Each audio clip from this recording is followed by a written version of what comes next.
A-Level A2 Paper 3 Top 5 Tips for Success.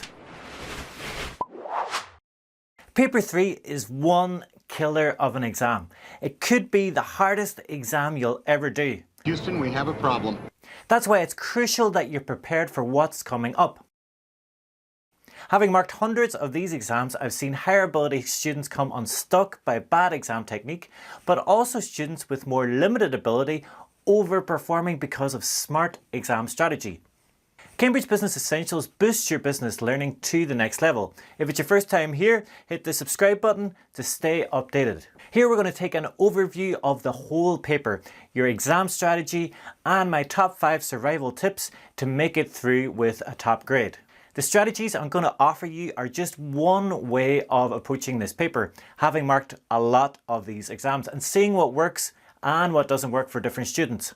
However, you or your teacher may recommend alternative strategies. If that's the case, please share your ideas in the comments so everyone can benefit as a result.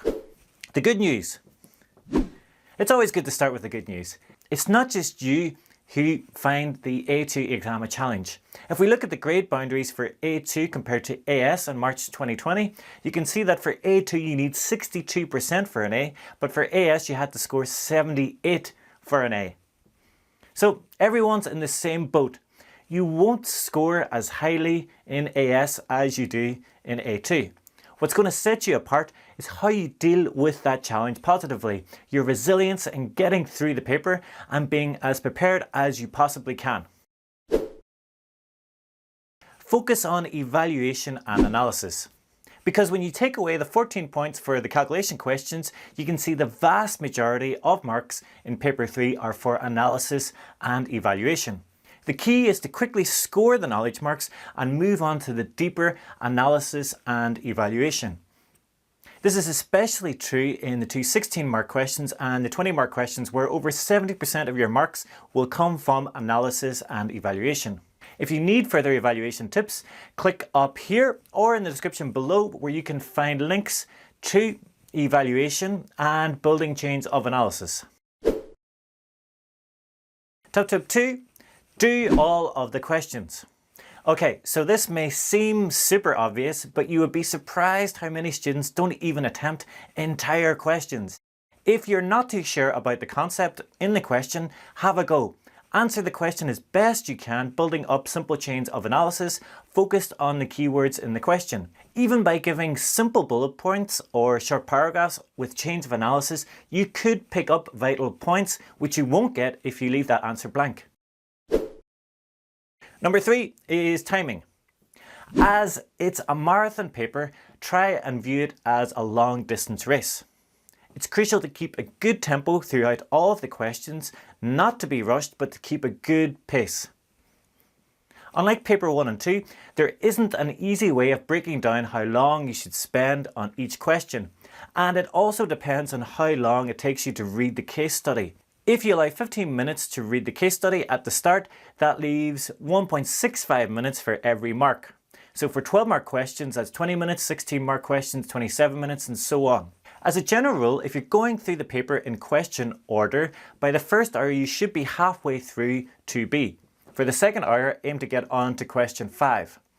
Remember, with each essay question, use some of your time to reread the relevant section of the paper and make a plan. Number 4 is less time on intros and more time on reviewing and planning. Okay, so this is a controversial one. People just love introductions and they get really upset when I advise them not to include introductions. You can't handle the truth! So, I'm not going to say it this time, but I will share my observation that long, rambling introductions seldomly get marks. It's a much better idea to use the time rereading the relevant part of the case study for the question and then planning your answer. Many students get application fatigue, so they refer to the case study less and less as the exam goes on and lose focus in their answers. Number 5, page fillers.